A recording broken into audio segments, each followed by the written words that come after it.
저는 미합 중국 대통령 군사보좌 수석 브라운 원더빌트입니다. 지금 이 이야기를 꺼내려니 손끝이 차가워지는 기분이 드는 것은 사실입니다.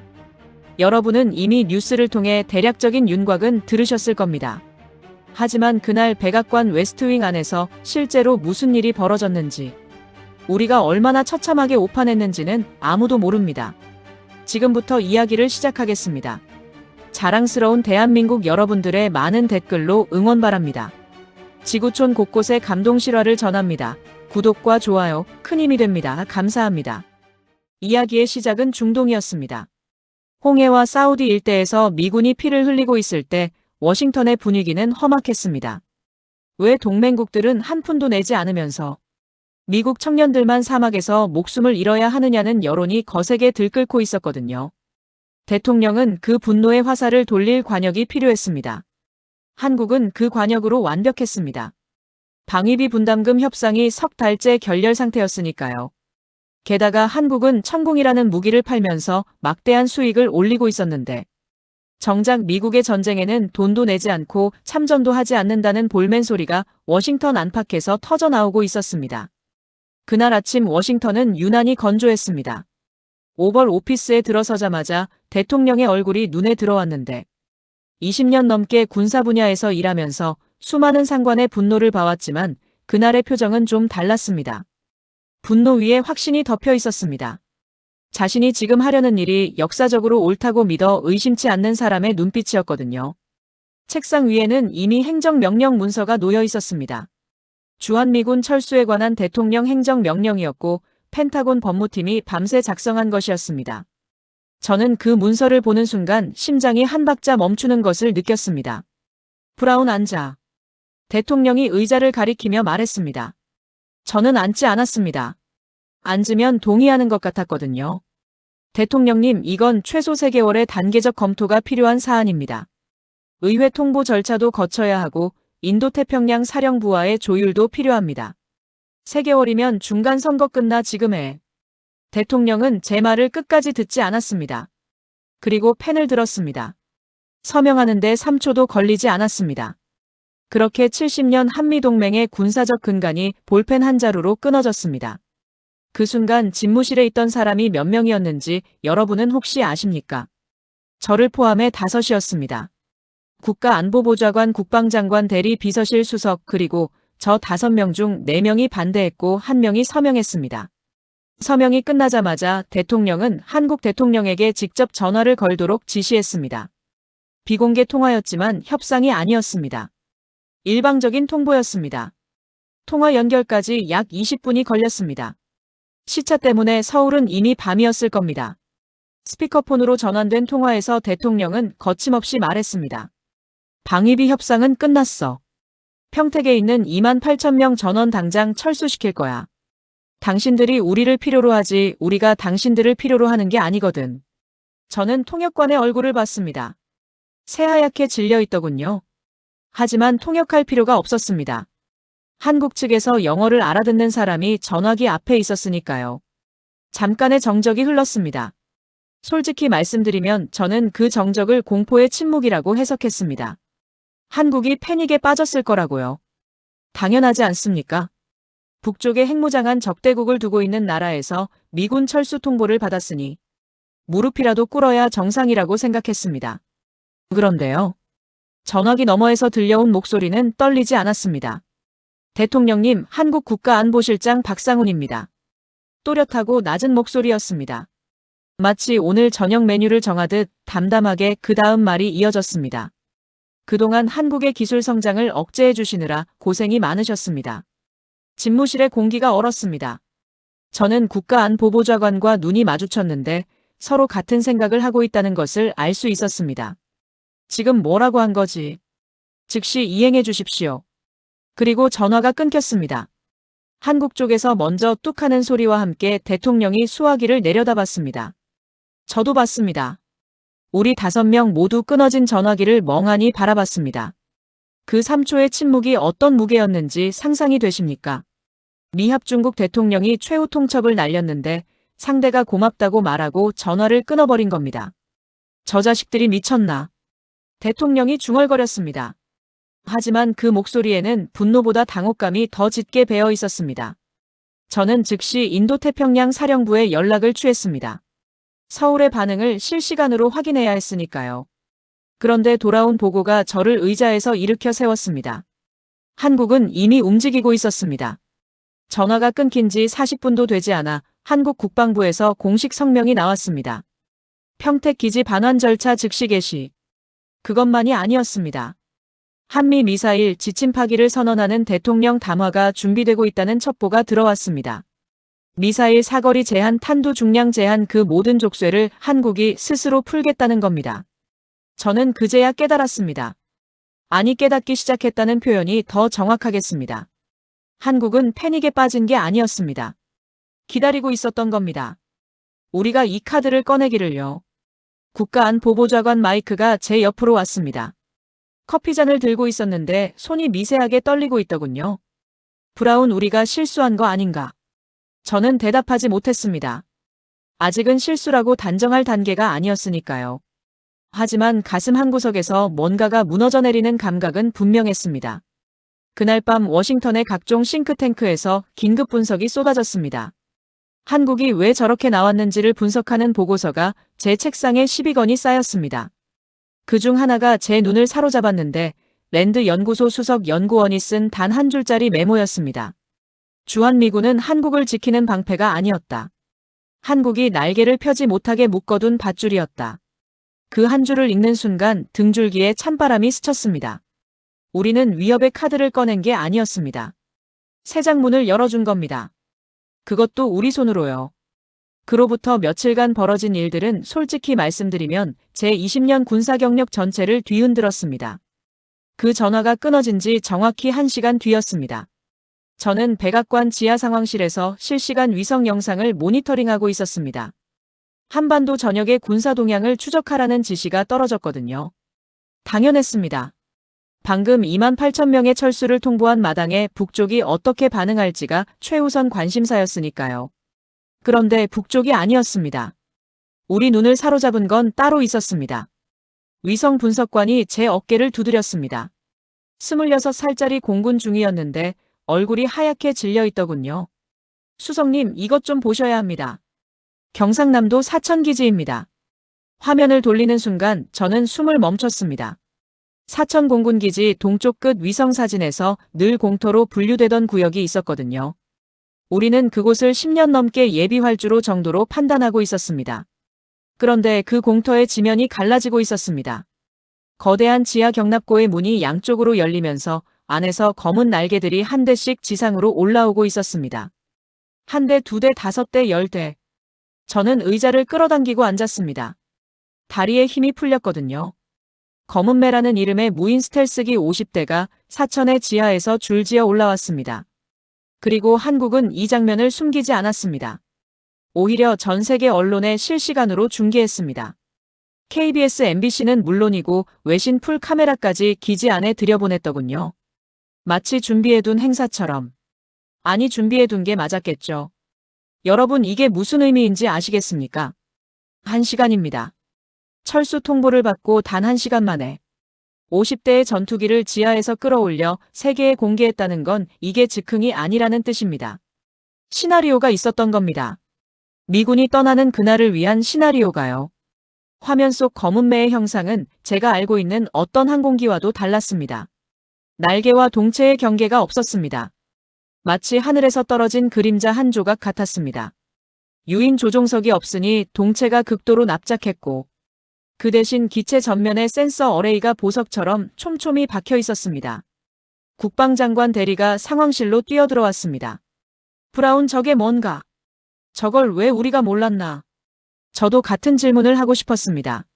솔직히 말씀드리면 주한미군이 주둔하면서 한국의 군사기술 개발은 실시간으로 모니터링하고 있었거든요.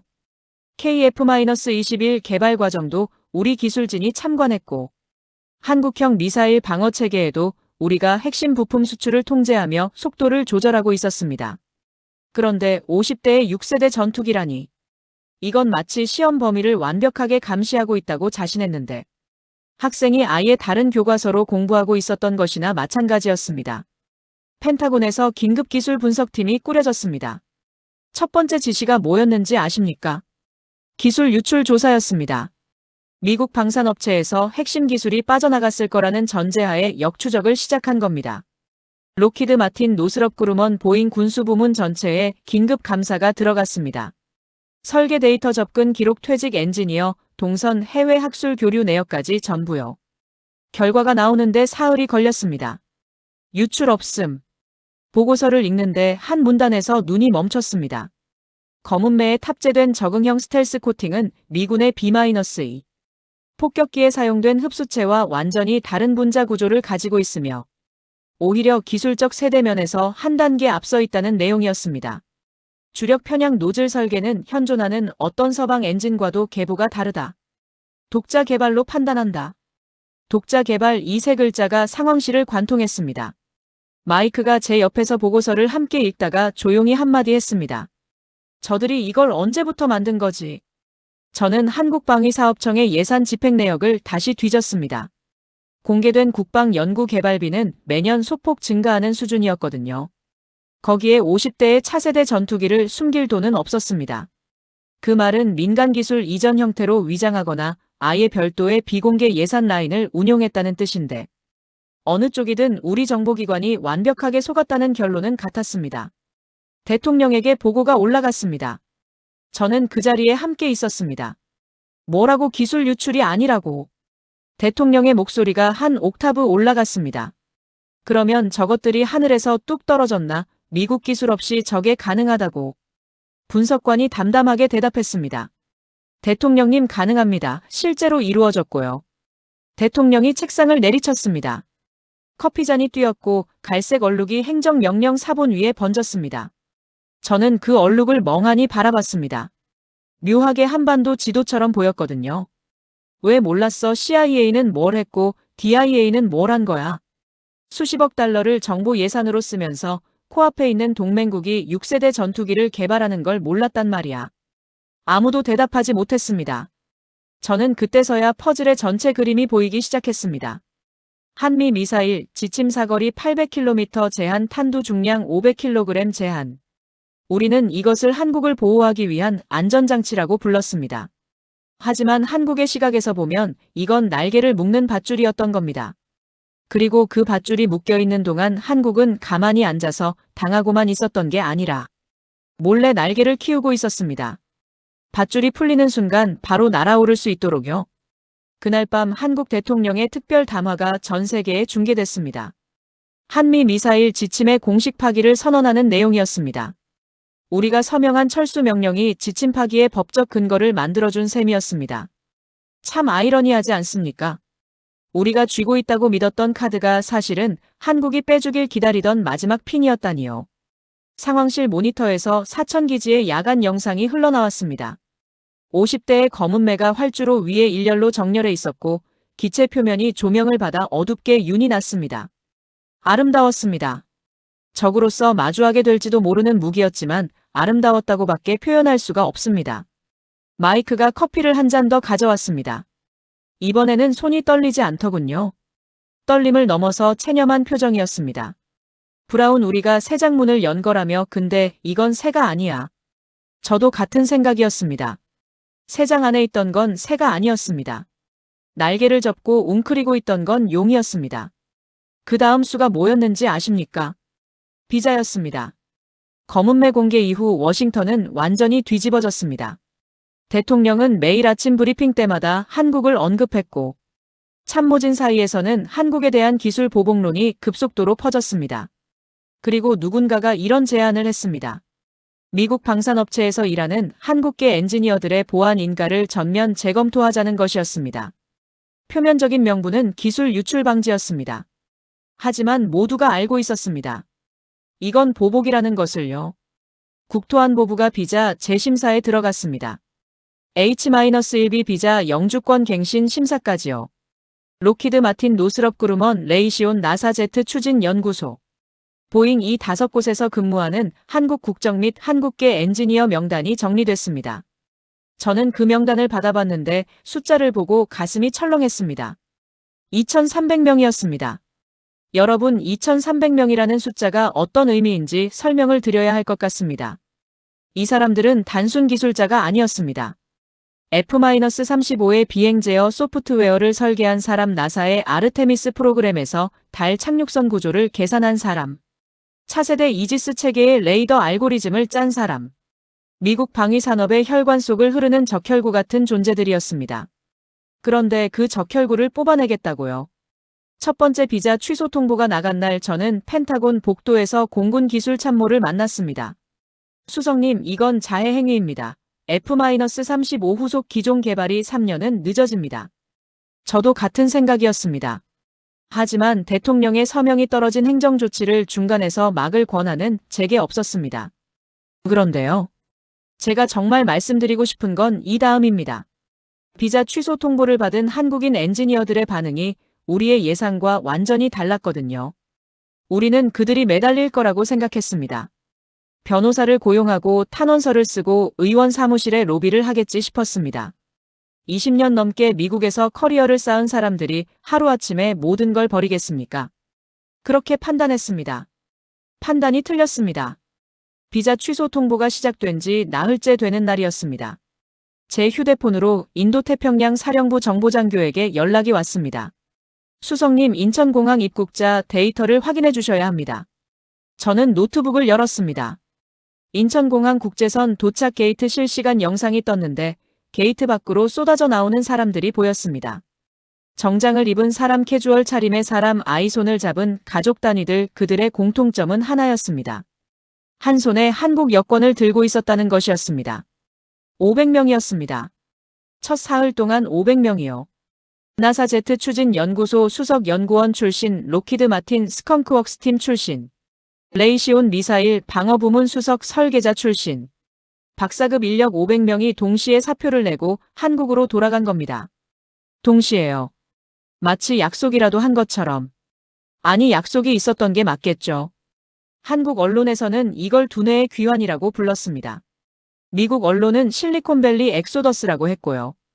저는 이것을 보면서 1997년 IMF 때 한국인들이 금반지를 들고 은행 앞에 줄을 섰다는 이야기를 떠올렸습니다. 그때는 금이었고 지금은 두뇌였습니다. 위기 앞에서 개인을 내려놓고 국가로 결집하는 이 본능, 이건 시스템이 아니라 혈액형 같은 겁니다. 바꿀 수가 없는 것이죠. 그로부터 며칠 뒤 제 책상에 올라온 정보 보고서 하나가 저를 완전히 무너뜨렸습니다. 귀국한 과학자들이 대전 국방과학연구소에 합류했다는 내용이었는데 그게 문제가 아니었습니다. 합류한 지 며칠 만에 극초음속 미사일 방어체계의 최종 소프트웨어를 완성했다는 겁니다. 우리 펜타곤이 12년째 매달리고 있는 바로 그 기술을요. 마이크에게 보고서를 건넸습니다. 읽던 마이크의 손이 멈추더니 저를 올려다봤습니다. 요격 반응 속도가 며칠 만에 우리 사드의 3배라고. 마이크가 보고서를 책상 위에 내려놓았습니다. 그리고 천장을 올려다보며 한마디 했습니다.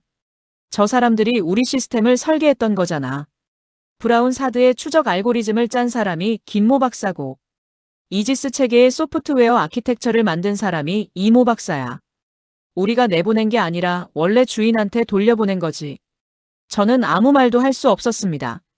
마이크의 말이 정확했으니까요. 우리는 한국인 엔지니어들을 내보내면서 한국에 타격을 줄 거라고 계산했습니다. 그런데 현실은 정반대였습니다. 미국이 자기 몸에서 심장을 꺼내 한국에 택배로 보낸 꼴이 된 겁니다. 그날 저녁 대통령에게 보고가 올라갔습니다. 극초음속 요격체계 완성 소식을요. 대통령의 반응이요. 여러분이 상상하시는 그대로였습니다. 미국 기술로 만든 거 아닌가, 특허 침해로 고소해. 법무팀이 검토에 들어갔지만 답은 이미 나와 있었습니다. 귀국한 과학자들이 가져간 건 미국의 설계도가 아니었습니다. 자기 머릿속의 지식이었습니다.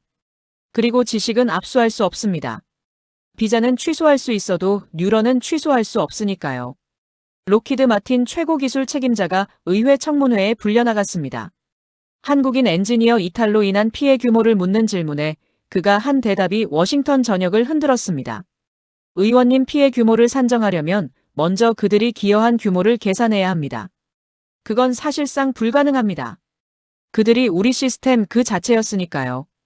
저는 그 청문회를 사무실 모니터로 지켜봤습니다. 그리고 처음으로 스스로에게 질문을 던졌습니다. 우리는 한국을 동맹이라고 부르면서 정확히 뭘 한 걸까? 그들의 기술을 제한하고 미사일 사거리를 묻고 방산 수출을 통제하고 그러면서 한국의 가장 뛰어난 두뇌들은 우리 무기를 만드는데 갈아 넣었습니다. 그리고 그 두뇌들이 필요 없어지니까 비자를 취소해서 내쫓았고요. 그런데 지금 그 두뇌들이 돌아가서 하고 있는 일을 보십시오. 미국이 12년간 해결 못한 문제를 며칠 만에 풀어버렸습니다. 12년 동안 답을 알고 있는 사람들을 데려다 놓고도 해결 못했다는 게 오히려 이상한 거 아닙니까? 그날 밤 워싱턴 포스트 일면에 기사가 실렸습니다. 부제가 뇌리에 박혀 있습니다. 미국이 만든 무기가 아니었다. 한국인이 만든 무기였다. 마이크가 퇴근하면서 제 사무실에 들렀습니다. 문에 기대서 넥타이를 풀며 말했습니다. 브라운, 우리가 새장 문을 열었다며. 그런데 이제 보니까 새장 안에서 우리 무기도 같이 만들고 있었던 거야. 새가 나가면서 무기 설계도까지 들고 나간 거지. 웃음이 나왔습니다. 새장 비유는 이제 그만 쓰고 싶었는데 현실이 자꾸 그 비유를 업데이트 시키더군요. 대전의 국방과학연구소에서는 밤마다 불이 꺼지지 않았습니다. 위성으로 확인했습니다. 500명의 두뇌가 합류한 그곳에서 어떤 일들이 벌어지고 있는지 우리는 이제 실시간으로 파악할 능력조차 잃어가고 있었습니다. 정보의 빈 공간이 점점 넓어지고 있었거든요. 주한미군이 빠지면서 현장 휴민트 자산도 함께 사라졌으니까요. 그리고 그 빈 공간에서 한국은 우리가 상상하지 못한 속도로 진화하고 있었습니다. 평택기지 반환이 공식적으로 완료된 날 펜타곤 홍보팀은 미리 준비해둔 성명서를 배포했습니다. 핵심 메시지는 간단했습니다. 한국은 이제 미국의 안보 우산 없이 스스로 안보 공백을 감당해야 할 것이다. 겁을 주려는 거였습니다. 미군 없는 평택이 얼마나 텅 비고 쓸쓸한지를 전 세계에 보여주겠다는 계산이었습니다. 우리는 드론 촬영팀까지 준비해뒀습니다. 텅 빈 막 싸버려진 체육관, 먼지 쌓인 활주로. 그런 이미지를 CNN과 폭스에 동시 송출해서 안보 공백의 공포를 시각화할 계획이었습니다. 촬영팀이 평택 상공에 도착한 건 반환 완료 이틀 뒤였습니다. 드론이 보내온 영상을 처음 본 건 저였습니다. 상황실 중앙 스크린에 영상이 뜨는 순간 저는 커피잔을 내려놓는 걸 잊어버렸습니다. 뜨거운 커피가 손등 위로 흘렀는데 느끼지 못했거든요. 텅 비어있지 않았습니다. 평택 기지부지 전체 면적으로 따지면 여의도의 5배에 달하는 그 거대한 공간이 이미 점령당해 있었습니다. 군인이 아니라 로봇에게요. 수천 대의 자율주행 차량이 기지 내부 도로를 격자 패턴으로 주행하고 있었고 사거리마다 AI 교통 제어 장치가 설치되어 깜빡이고 있었습니다. 옛 미군 막사 건물 외벽에는 이미 삼성과 현대의 로고가 걸려 있었고 활주로 한쪽에서는 드론 수백 대가 군집 비행 테스트를 하고 있었습니다. 하늘에서 내려다보면 마치 새까만 새떼가 일사불란하게 춤을 추는 것 같았습니다. 이틀입니다. 미군이 나간 지 이틀이요. 저는 드론 영상 타임스탬프를 3번 확인했습니다. 조작이 아닌가 싶었거든요. 하지만 실시간이었습니다.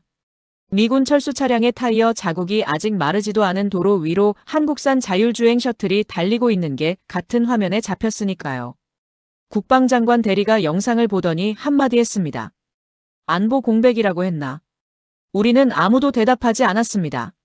나중에 확인된 사실인데 한국 정부는 미군 철수 행정명령이 서명되기도 전에, 그러니까 적어도 수개월 전부터 평택기지 전환 계획을 수립하고 있었던 겁니다. 삼성전자와 현대자동차 컨소시엄이 글로벌 AI 모빌리티 테스트베드 구축 계약을 체결한 날짜를 추적해봤더니 방위비 협상이 결렬되기도 전이었습니다. 여러분, 이게 무슨 뜻이겠습니까? 한국은 미군이 떠날 것을 알고 있었던 게 아니라 떠나게 만들 계획까지 세워놓고 있었다는 뜻입니다. 홍보팀이 준비한 안보 공백 캠페인은 당연히 폐기됐습니다. 텅 빈 기지 영상 대신 세계 최첨단 기술 단지가 된 평택의 모습이 전 세계 뉴스를 도배했으니까요. BBC가 제목을 뽑았더군요. 세계에서 가장 빠른 부동산 용도 변경 군사기지에서 미래 도시로 48시간. 저는 그 기사 제목을 보면서 이가 갈렸습니다. 우리가 만들어 주려던 내러티브를 한국이 완벽하게 탈취한 거였으니까요. 마이크가 제 사무실로 찾아왔습니다. 손에 태블릿을 들고 있었는데 화면에는 평택 테스트베드의 조감도가 떠 있었습니다. 브라운, 이거 봐. 서쪽 구역 전체가 반도체 패키징 연구동으로 전환됐어. 삼성이 차세대 AI 칩 양산 파일럿 라인을 여기에 깔았다는데. 미군 체육관 자리에 농구 코트 있던데. 저는 잠시 말을 잃었습니다. 불과 몇 주 전까지 미군 병사들이 덩크슛을 하던 공간에서 이제 세계 최첨단 반도체가 만들어지고 있다는 현실이 너무 초현실적이었거든요. 그때 대통령이 참모회의를 소집했습니다. 의제는 대한국 경제 제재 방안이었습니다. 기술 보복에 이어 경제 보복까지 가겠다는 거였죠. 회의실에는 상무장관, 재무부 차관, 무역대표부 대표까지 총출동했습니다. 한국산 반도체 관세를 때려 자동차도 가전도 전부 때려. 대통령이 테이블을 손바닥으로 두드리며 말했습니다. 참모들이 고개를 끄덕이는 사이 상무부 장관이 조심스럽게 입을 열었습니다. 대통령님, 한 가지 보고 드릴 게 있습니다. 뭔데? 한국 반도체 관세를 부과할 경우 미국 내 AI 서버팜 구축 비용이 약 40% 상승합니다.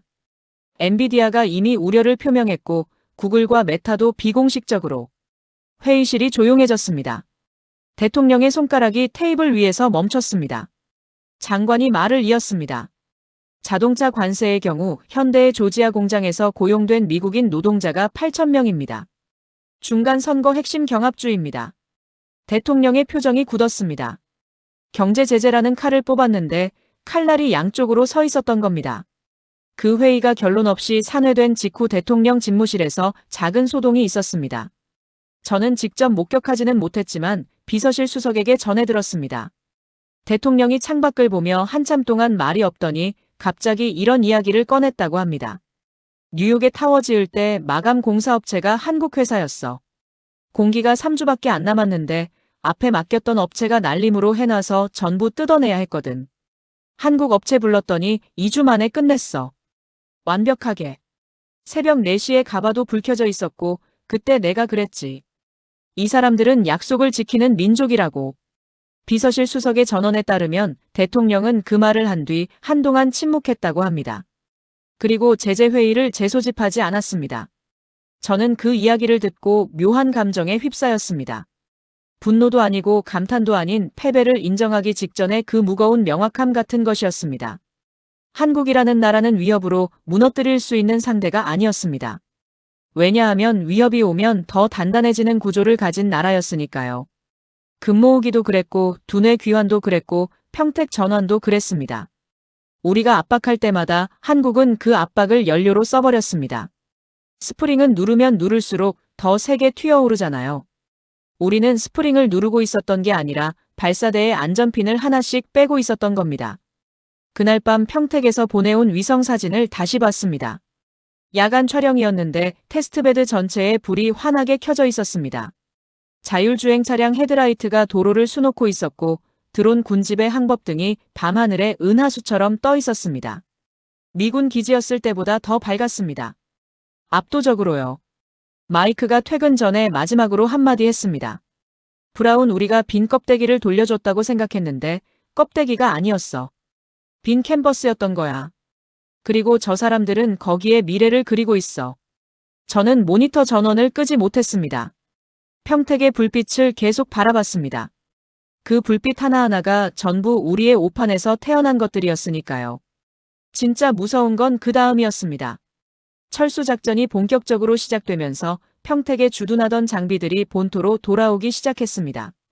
에이브럼스 전차 패트리어트 발사대, 이지스 구축 함용 교체 모듈, 블랙호크 헬기, 부품 수송선 12척 분량의 군수 물자가 태평양을 건너 캘리포니아 롱비치항에 도착했습니다.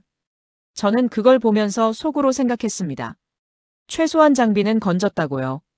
사람은 잃었어도 기계는 우리 거니까요. 그 생각이 얼마나 순진했는지 사흘 뒤에 알게 됐습니다. 롱비치항에서 장비 점검을 시작한 군수 사령부 기술팀에게서 긴급 보고가 올라왔습니다. 보고서 제목이 좀 이상했습니다. 부품 원산지 전수조사 요청. 저는 처음에 세관 문제인 줄 알았습니다. 그런데 내용을 읽는 순간 의자에서 몸이 굳었습니다. 이지스 전투체계의 베이스라인 라인에 탑재된 신호처리 반도체 제조사 삼성전자 파운드리. 패트리어트 팩-3의 위상 배열 레이더, 송수신 모듈 핵심 칩셋 SK 하이닉스. F-35 헬멧 장착형 디스플레이 시스템의 마이크로 OLED 패널 제조사 LG 디스플레이. 에이브럼스 에미레이 야간 열상 조준경 적외선 센서 핵심 소자 한국국방과학연구소 기술이전 생산. 목록은 2페이지를 넘겼습니다. 저는 한 줄 한 줄 읽으면서 얼굴이 뜨거워지는 걸 느꼈습니다. 부끄러움이었는지 공포였는지 지금도 모르겠습니다. 마이크를 불렀습니다. 이거 비율이 어떻게 돼? 마이크가 군수사령부 데이터를 끌어왔습니다. 계산하는데 30분 걸렸고 결과를 보고 마이크는 아무 말도 하지 않았습니다. 그냥 숫자가 적힌 종이를 제 앞에 밀어놓았습니다. 70%였습니다. 미군 첨단 무기 체계에 들어가는 핵심 반도체의 70%가 한국산이었습니다. 절반도 아니고 70이었습니다. 우리가 방금 전략적 적대 관계로 전환한 그 나라의 부품 없이는 우리 무기의 열의 7이 제대로 작동하지 않는다는 뜻이었습니다. 여러분, 이 상황을 어떻게 비유해야 할까요? 이혼 소송을 걸었는데 집 열쇠도 은행 비밀번호도 전부 상대방이 쥐고 있었던 겁니다. 저는 즉시 국방장관 대리에게 보고했습니다. 그의 반응이 기억납니다. 대체 수급처를 확보해 타이완 TSMC든 일본 르네사스든. 장관님, 확인해봤습니다. TSMC는 현재 주문 잔량이 2년치 밀려있고 해당 공정을 전환하려면 최소 18개월이 필요합니다. 르네사스는 군사 등급 인증 자체가 없는 제품입니다. 그러면 인텔은? 인텔 파운드리 서비스가 해당 나노 공정을 양산한 적이 없습니다. 장관 대리의 얼굴에서 혈색이 빠지는 걸 실시간으로 봤습니다. 마치 체스에서 퀸을 잃고 나서야 보드 전체를 다시 보게 되는 그 순간의 표정이었습니다. 그리고 바로 그 주 한국 국방부에서 공식 발표가 나왔습니다. 안보 환경 변화에 따른 전략 물자 수출 재검토. 문장은 외교적으로 부드러웠지만 의미는 칼날이었습니다. 한국이 미국형 군사용 반도체 수출을 중단할 수 있다는 경고였으니까요. 그 발표가 나간 지 정확히 이틀 뒤 일이 터졌습니다. 텍사스 포트워스의 로키드 마틴 F-35 최종 조립 라인이 멈췄습니다. 리마의 에이브럼스 전차 생산 공장이 멈췄습니다. 엘라베마 헌츠빌의 레이시온 미사일 조립 시설이 멈췄습니다. 같은 날 같은 시각 마치 누군가가 스위치 하나를 내린 것처럼 부품 재고가 바닥난 겁니다. 한국에서 오던 반도체 수급이 끊기면서 라인 위의 모든 것이 멈춰버렸습니다. 미합 중국 군수산업 역사상 부품 부족으로 3개 이상의 주요 생산 라인이 동시에 정지한 건 처음이었습니다. 전쟁 중에도 없던 일이 평시에 벌어진 겁니다. 그것도 동맹국 하나를 잃었다는 이유 하나로요. 펜타곤이 발칵 뒤집어졌습니다. 합참의장이 긴급 화상회의를 소집했고 방산업체 최고 경영자 4명이 동시에 워싱턴으로 날아왔습니다. 저는 그 회의에 배석했는데 방산 최고 경영자들의 표정이 하나같이 같았습니다. 겁에 질린 얼굴이었습니다. 이 사람들은 전쟁 이야기에는 눈 하나 깜짝 안 하는 사람들인데 공급망이 끊겼다는 말에는 창백해지더군요. 그런데 진짜 뒤통수는 따로 있었습니다. 텍사스 포트워스 공장에서 추가 보고가 올라왔습니다. 생산 라인의 자동 용접 시스템이 작동을 거부한다는 내용이었습니다. 부품이 없어서가 아니라 시스템 자체가 잠겨버린 거였습니다. 현장 엔지니어가 접근 코드를 입력하면 인증 실패. 마스터키를 넣어도 인증 실패. 로키드 마틴 자체 IT팀이 매달렸지만 불가능했습니다. 왜 그랬는지 아십니까? 그 용접 로봇 시스템은 한국 현대 로보틱스가 납품한 것이었고 핵심 제어 소프트웨어의 라이선스 서버가 서울에 있었거든요. 한국 측이 라이선스 인증키를 원격으로 갱신해버린 겁니다. 물리적으로 눈앞에 있는 로봇인데 서울의 허락 없이는 팔 하나 움직일 수 없게 된 거죠. 저는 그 보고서를 읽고 나서 한참 동안 아무것도 할 수 없었습니다. 마이크가 들어왔습니다. 브라운 헌츠빌도 같은 상황이래. 미사일 동체 접합 로봇이 전부 잠겼어. 현대 로보틱스. 리마는? 거기는 두산이야. 전차 포탑 조립 자동화 시스템이 두산 로보틱스 납품이야. 포트워스 헌츠빌 리마 로키드 마틴 레이시온 제너럴 다이내믹스. 미국 방위산업의 3대 거점이 한국 기업이 만든 로봇의 소프트웨어 잠금 하나에 무릎을 꿇은 겁니다. 대통령에게 보고가 올라갔습니다. 이번에는 대통령이 책상을 치지 않았습니다. 소리를 지르지도 않았습니다. 그냥 의자에 깊이 기대앉아서 천장을 올려다봤습니다. 20초쯤 그렇게 있다가 아주 조용한 목소리로 말했습니다. 우리가 지금 총 없이 전쟁을 하고 있는 건가? 아무도 대답하지 못했습니다. 그날 밤 저는 사무실에 혼자 남아서 숫자를 다시 정리했습니다. 한국산 반도체 70%, 한국산 디스플레이 모듈 85%, 한국 기업 납품 산업용 로봇 점유율 미방산 공장 기준 43%, 한국 기술진이 설계한 자동화 소프트웨어 적용 비율 61%. 이 숫자들을 나란히 적어놓고 보니까 한 가지가 선명해졌습니다. 미국의 군사력은 한국이라는 기반 위에 세워진 건물이었습니다. 그리고 우리는 그 기반을 발로 걷어차고는 건물이 왜 흔들리느냐고 화를 내고 있었던 겁니다. 마이크가 퇴근하면서 문 앞에 서서 말했습니다. 브라운, 옛날에 군사학 교본에 있던 말 기억나? 현대전의 승패는 전장이 아니라 공급망에서 결정된다. 기억나? 그 공급망을 한국이 쥐고 있었어, 처음부터. 저는 책상 위에 숫자들을 다시 한번 내려다봤습니다. 그리고 조용히 형광등을 껐습니다. 어둠 속에서도 그 숫자들이 눈앞에 떠다녔습니다. 그때였습니다. 중동에서 터졌습니다. 공급망 위기로 워싱턴이 허둥대고 있을 때 홍해 연안에서 후티 반군이 미 해군 구축함을 향해 자폭 드론 16대를 동시에 발사했습니다. 사우디 주둔 미군 기지에도 같은 시각 드론 24대가 날아들었고요. 합쳐서 40대 한꺼번에 패트리어트가 가동됐습니다. 미합 중국이 자랑하는 세계 최고의 방공 시스템이죠. 결과를 말씀드리겠습니다. 40대 중 요격에 성공한 건 11대였습니다. 나머지 29대는 빗나갔거나 표적 자체를 놓쳤습니다. 요격률 27%였습니다. 하지만 진짜 문제는 요격률이 아니었습니다. 패트리어트 요격 미사일 한 발의 가격이 52억 원입니다. 후티 반군이 날린 자폭 드론 한 대의 가격이 3천만 원이었고요.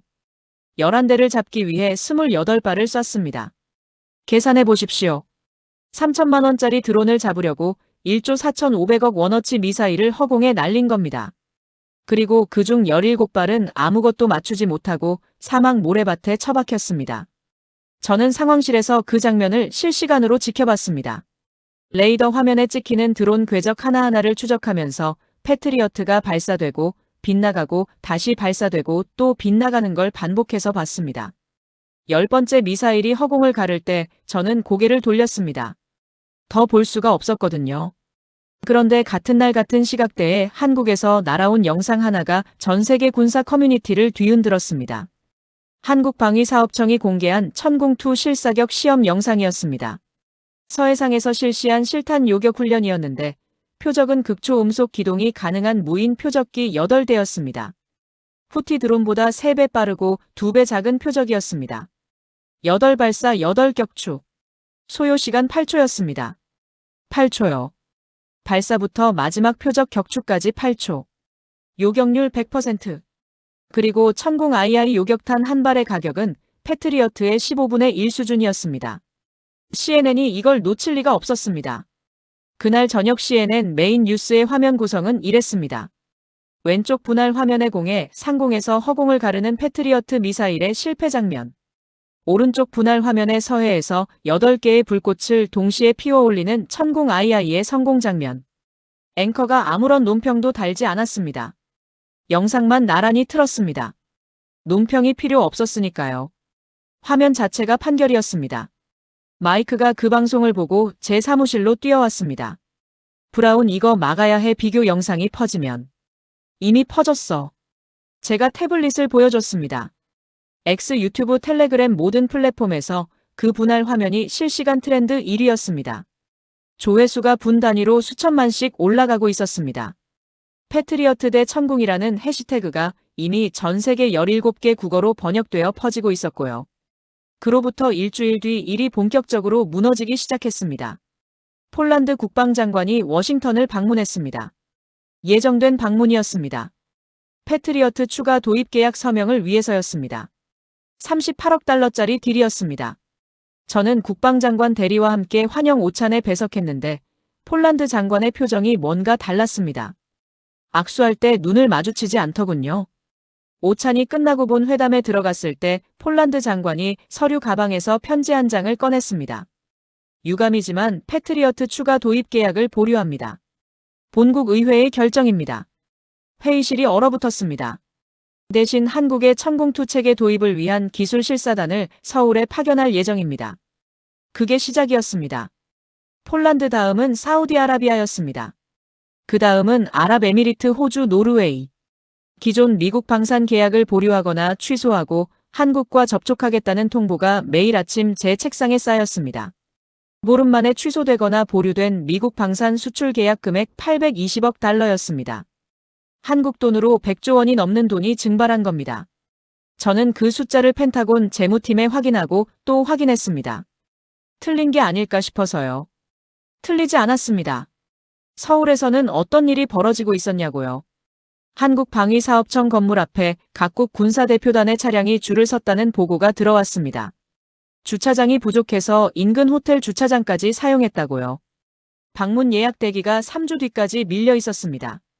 그리고 그 와중에 프랑스 육군 참모 차장의 인터뷰가 터졌습니다. 르몽드와의 단독 인터뷰였는데 전 세계 뉴스에 실시간으로 번역되어 퍼졌습니다. 저는 번역본을 읽으면서 손이 떨렸습니다. 그 장군은 미국과의 무기 거래를 침몰하는 배의 탑승권을 사는 것에 비유했습니다. 그리고 한국의 방산 체계가 이미 가격, 성능, 납기, 신뢰성 모든 면에서 미국을 추월했으며 세계 안보의 중심축이 이동하고 있다고 단언했습니다. 프랑스입니다. 나토의 핵심 동맹국이 미국의 무기를 공개적으로 부정한 겁니다.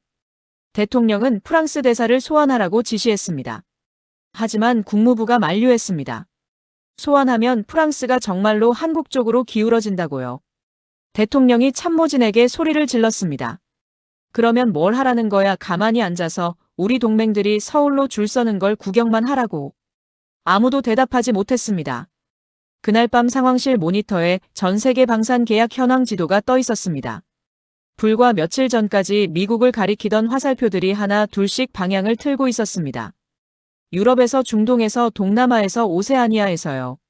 화살표의 끝이 전부 한반도를 향하고 있었습니다. 마이크가 그 지도를 보며 말했습니다. 냉전 이후 우리가 쌓아온 동맹 네트워크의 기반이 뭐였는지 알아 브라운. 안보 우산이야. 미국 무기가 최고니까 미국 편에 서라, 그게 논리였거든. 근데 그 무기가 최고가 아니라는 게 증명되면. 마이크는 말을 끝맺지 않았습니다. 끝맺을 필요가 없었죠. 저는 지도 위에 화살표들을 하나씩 세어봤습니다. 37개국이 미국 대신 한국을 선택했거나 선택을 검토하고 있었습니다. 패트리어트 한 발에 52억 원, 천공투 한 발에 3억 원대. 요격률 27%대 100%. 납기 지연율 미국 방산 평균 24개월, 한국 방산 평균 제로. 이 숫자들 앞에서 동맹이니 같이 외교니 하는 말들은 아무런 힘이 없었습니다. 전쟁터에서 목숨을 걸어야 하는 군인에게 중요한 건 깃발의 색깔이 아니라 방패의 성능이니까요. 사무실 불을 끄고 복도를 나서는데 끝 텔레비전에서 CNN이 흘러나왔습니다. 화면에는 서울 용산방위사업청 건물이 비치고 있었고 건물 앞에 각국 국기를 단 차량들이 길게 늘어서 있었습니다. 앵커의 목소리가 복도에 울렸습니다.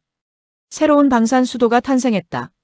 저는 걸음을 멈추고 그 화면을 바라봤습니다. 그리고 아주 오래전 군사학교에서 배웠던 한 문장이 떠올랐습니다. 전쟁에서 이기는 자가 역사를 쓴다.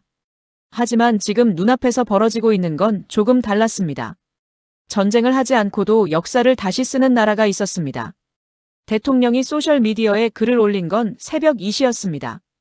저는 그 시각에도 사무실에 있었습니다. 집에 가봐야 천장만 보면서 한국 생각을 하게 되니까 차라리 사무실에서 한국 뉴스를 보는 게 나았거든요. 대통령의 글은 짧았습니다. 미군 없는 한국은 늑대 앞에 양이다. 곧 결과를 보게 될 것이다. 그런 내용이었습니다. 올리자마자 리포스트가 수만 건 달렸고 미국 내 지지층은 환호했습니다. 국내 정치용으로는 완벽한 한 줄이었습니다. 그 글이 올라온 지 정확히 4시간 뒤였습니다. 새벽 6시였습니다. 저는 상황실 당직 장교에게 전화를 받았습니다. 목소리가 이상했습니다. 자기가 하는 말을 자기도 믿지 못하는 사람의 목소리였습니다. 수석님, 동해에서 부상신호 3건이 감지됐습니다. 부상신호 누구 잠수함이야? 확인 중입니다만 문제는 사전 탐지가 전혀 없었습니다. 어제까지 해당 해역 수중 음향 감시 데이터에 아무것도 없었습니다. 저는 옷을 갈아입을 시간도 없이 상황실로 뛰어갔습니다. 도착했을 때 이미 마이크가 와 있었고 해군 작전부장 직속 연락관도 와 있었습니다. 중앙 스크린에는 일본 해상자위대가 공유해온 위성사진이 떠 있었습니다. 동해 한복판 3개의 검은 형체가 수면 위로 올라와 있었습니다. 잠수함이었습니다. 그것도 우리가 한 번도 본 적 없는 형태였습니다. 세일 구조가 일반 디젤 잠수함과 완전히 달랐습니다. 낮고 유선형이며 선체 길이가 위성 판독 기준 140m 이상. 이 크기는 재래식 잠수함의 영역이 아닙니다. 해군작전부장 연락관이 떨리는 손으로 분석 시트를 내밀었습니다. 수석님, 선체 규모와 항적 분석 결과 핵추진으로 판단됩니다. 핵추진. 저는 그 두 글자를 소리내어 되뇌었습니다. 한국이 핵추진 잠수함을 보유한다는 건 전략적으로 완전히 다른 차원의 문제입니다. 디젤 잠수함은 며칠이면 부상해서 숨을 쉬어야 하지만 핵추진은 이론상 무한히 잠항할 수 있거든요. 이건 한국이 연안 방어 전력에서 원양 투사 전력으로 도약했다는 뜻이었습니다. 그것도 단숨에요. 마이크가 화면을 확대했습니다. 세 척의 함교탑에 각각 이름이 적혀 있었는데 한국어를 읽을 수 있는 분석관이 번역해줬습니다. 장보고 4번함, 2번함, 3번함. 세 척이 동시에 부상한 겁니다. 여러분, 한 척이 아니라 세 척입니다. 핵추진 잠수함을 한 척 만드는 것도 국가적 역량이 총동원되는 프로젝트인데 세 척을 동시에 완성해서 실전 배치까지 마쳤다는 건 이걸 대체 언제부터 준비한 겁니까? 저는 CIA 한반도 담당 데스크에 즉시 연락했습니다. 답변이 돌아오는데 2시간이 걸렸는데 그 2시간이 20년처럼 느껴졌습니다. 돌아온 답변은 이랬습니다. 한국의 핵추진 잠수함 개발 프로그램에 대한 정보 없음, 사전 징후 감지 실패. 정보 없음. 검은 맷대와 똑같았습니다. 또 몰랐던 겁니다. 우리의 정보 역량이 한국 앞에서 완전히 무력해졌다는 사실이 이제는 놀랍지도 않았습니다. 그냥 씁쓸한 익숙함이었습니다. 그런데 진짜 충격은 그 다음이었습니다. 장보고 4번함이 부상 직후 미사일 발사 시퀀스에 들어갔다는 보고가 들어왔습니다. 한국 해군이 실시간으로 발사 장면을 공개하고 있었거든요. 미 해군 정보참모가 상황실 스피커폰으로 연결돼서 실시간 해설을 했는데 그의 목소리가 중간에 뚝 끊겼습니다. 수석님, 발사 방식이 이상합니다. 뭐가 이상한데? 콜드 런치입니다. 잠수함 발사관에서 가스 압력으로 미사일을 사출한 뒤 공중에서 점화하는 방식인데 이건 미국과 러시아만 보유한 기술입니다. 아니, 보유하고 있었던 기술입니다. 콜드 런치 저온 발사, 이게 왜 중요한지 설명을 드려야겠습니다. 잠수함에서 미사일을 쏜다는 건 굉장히 위험한 행위입니다. 좁은 함체 안에서 로켓 엔진에 불을 붙이면 열과 압력이 잠수함 자체를 파괴할 수 있거든요. 그래서 미국은 수십 년에 걸쳐 콜드런치 기술을 개발했습니다. 미사일을 먼저 차가운 상태로 밀어올린 다음 수면 위에서 점화하는 거죠. 이렇게 하면 잠수함과 승조원이 안전합니다. 그런데 한국의 장보고는 이 기술을 독자적으로 구현한 겁니다. 미 해군 정보참모의 추가 분석에 따르면 한국의 콜드런치는 사출 시의 온도가 미국 시스템보다 40% 낮았습니다. 그 말은 함체에 가해지는 열부하가 훨씬 적다는 뜻이고 발사 간격을 극단적으로 줄일 수 있다는 의미였습니다. 실제로 장보고 4번함은 30초 안에 미사일 4발을 연속 발사했습니다. 미국의 오하이오급이 같은 수를 쏘려면 최소 2분이 걸립니다. 마이크가 의자 등받이에 기대며 천장을 올려다봤습니다. 그 동작이 이제는 익숙했습니다. 마이크는 현실을 감당하기 어려울 때마다 천장을 보거든요. 브라운, 저 잠수함 건조 비용을 어디서 충당했는지 분석 나왔어. 어디서? 주한미군 방위비 분담금이야. 한국이 매년 우리한테 내던 돈이 약 1조 원 규모잖아. 그런데 한국은 분담금 협상을 질질 끌면서 지불을 유예한 금액의 상당 부분을 국방과학연구소 특별 계정으로 돌렸더라고. 저는 한참 동안 그 말을 곱씹었습니다. 우리한테 낼 돈으로 우리 없이 살아갈 준비를 한 겁니다. 이 역설 앞에서 어떤 반응이 적절한 건지 모르겠더군요. CIA 한반도 담당관이 올린 정식 보고서가 제 메일함에 도착한 건 그날 저녁이었습니다. 보고서 분량은 64페이지였는데 결론은 한 문단이었습니다.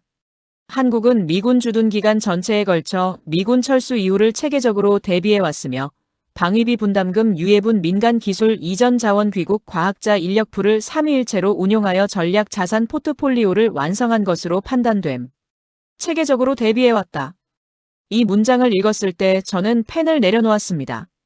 우리가 한국을 보호하고 있다고 믿는 동안 한국은 우리를 졸업할 준비를 하고 있었던 겁니다. 선생님이 교실 문을 잠그고 있는 줄 알았는데 학생은 이미 지하에 터널을 파놓고 있었던 거죠. 상황실 교대 시간이 됐는데도 아무도 자리를 뜨지 않았습니다. 해군작전부장 연락관은 동해 실시간 영상을 계속 주시하고 있었고 분석관들은 장보고 IV의 재원을 역추적하느라 키보드를 두드리고 있었습니다. 그 와중에 마이크가 자리에서 일어나 창가로 걸어갔습니다. 워싱턴 야경을 내려다보며 주머니에 손을 넣고 한참을 서 있었습니다. 저는 마이크의 등을 바라봤습니다. 20년 넘게 함께 일한 동료의 어깨가 내려앉아 있었습니다. 그 어깨의 각도가 모든 걸 말해주고 있었습니다. 우리가 졌다고. 이건 경쟁이 아니었다고. 한국은 경쟁을 한 게 아니라 수십 년 동안 조용히 완성을 한 것이었다고요. 당직 부사관이 새로 뽑은 위성사진을 프린터에서 가져와 벽에 붙였습니다.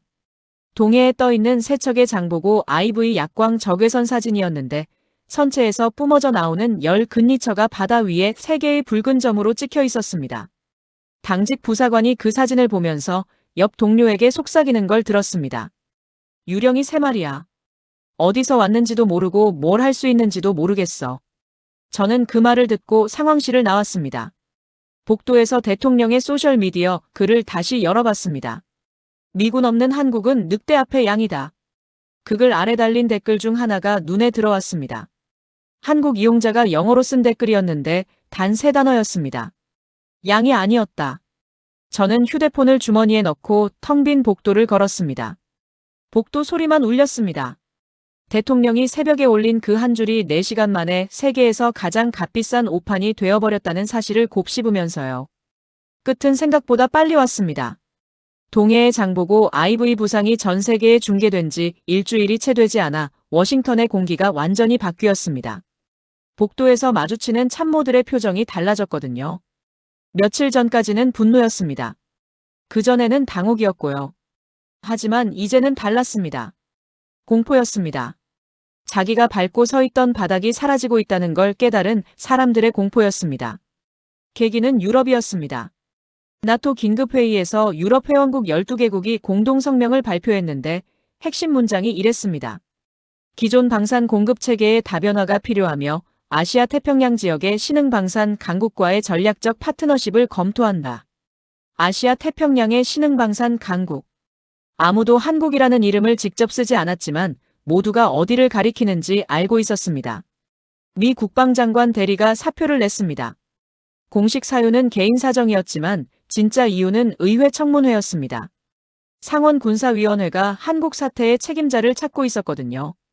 누군가의 목이 필요했고 국방장관 대리가 첫 번째 제물이 된 겁니다.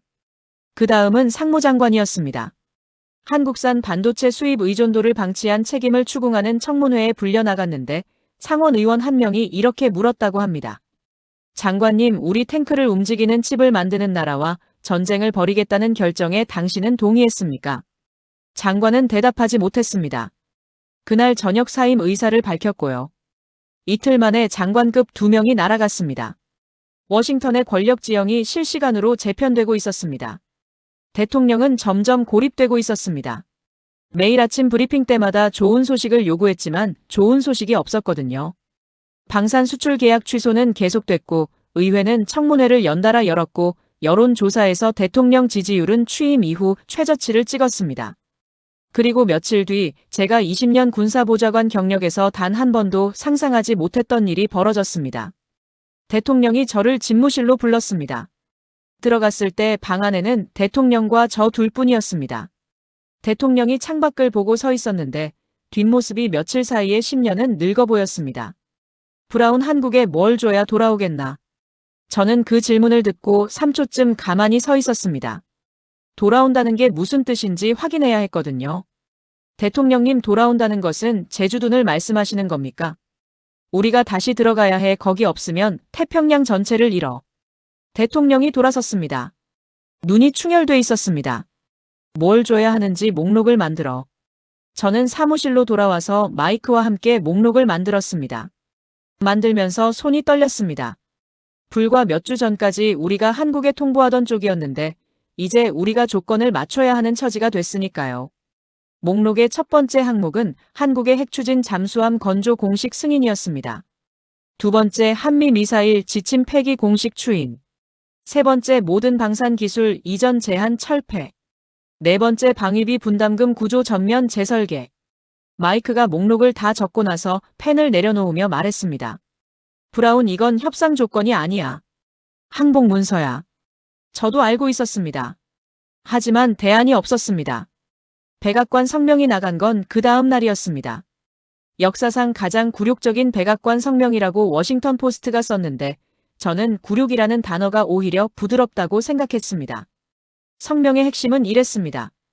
미합중국은 대한민국의 핵추진 잠수함 보유를 공식 승인하며 양국 간 모든 군사기술 제약을 철폐하고 새로운 안보 파트너십 협의를 요청한다. 요청이라는 단어를 주목해 주십시오. 통보가 아니라 요청입니다. 한국의 응답은 이틀 뒤에 왔습니다. 외교부 대변인이 정례 브리핑에서 기자 질문에 답하는 형식이었는데 그 내용이 기가 막혔습니다. 미국 측의 제안은 접수되었으며 검토 중입니다. 검토 중 세 글자였습니다. 여러분, 미합중국이 사실상의 항복 문서를 보냈는데 돌아온 대답이 검토 중 세 글자였습니다. 한국은 그 세 글자로 메시지를 완벽하게 전달한 겁니다. 급한 쪽은 너희지 우리가 아니라는 것을요. 결국 대통령이 직접 가기로 했습니다. 한국으로요. 에어포스원이 오산 공군 기지에 착륙한 건 맑은 오후였습니다. 저는 수행단에 포함돼 있었습니다.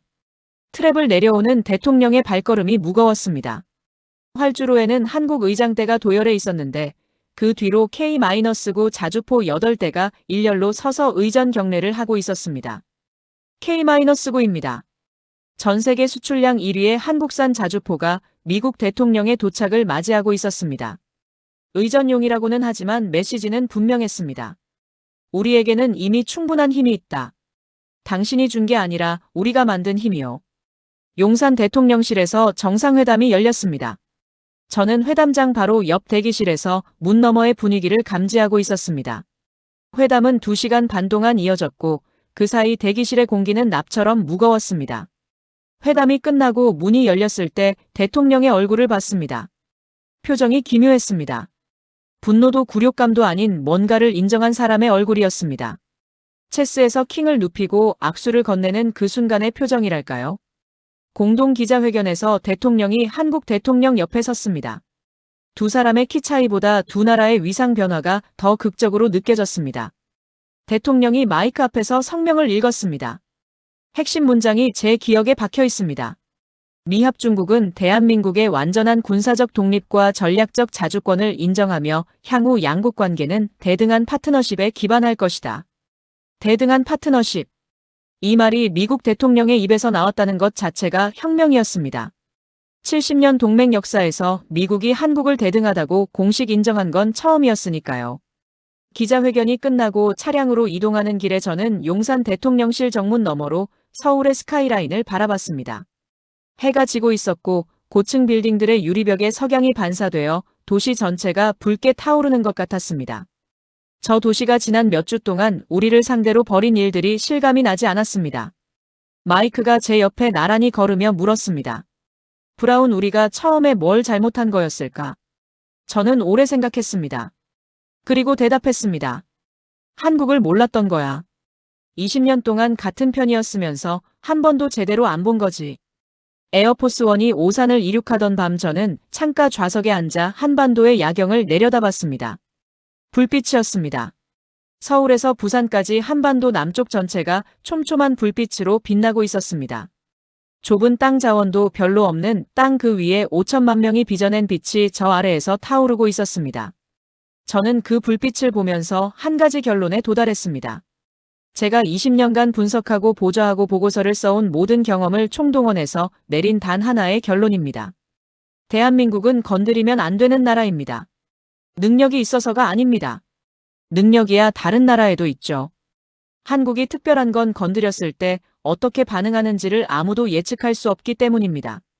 눌러도 안 꺾이고 때려도 더 단단해지고 밀어내면 날개를 펴고 가두면 터널을 파는 이 나라의 유전자에는 위기를 연료로 바꾸는 효소가 들어 있습니다. 그런데 가장 아이러니한 건요. 정작 한국 사람들은 이걸 모릅니다. 자기들이 얼마나 대단한 민족인지 자기들의 저력이 세계를 뒤흔들 수 있다는 걸요. 매일 불평하고 서로 싸우고 나라 걱정을 하면서도 정작 위기가 오면 지구상 어떤 민족도 흉내낼 수 없는 결집력을 보여주는 사람들입니다. 그게 가장 무서운 겁니다. 자기 힘을 모르는 자가 가장 강하다는 걸 저는 한국을 통해 배웠습니다. 자랑스러운 대한민국 여러분들의 많은 댓글로 응원 바랍니다. 지구촌 곳곳에 감동 실화를 전합니다. 구독과 좋아요 큰 힘이 됩니다. 감사합니다.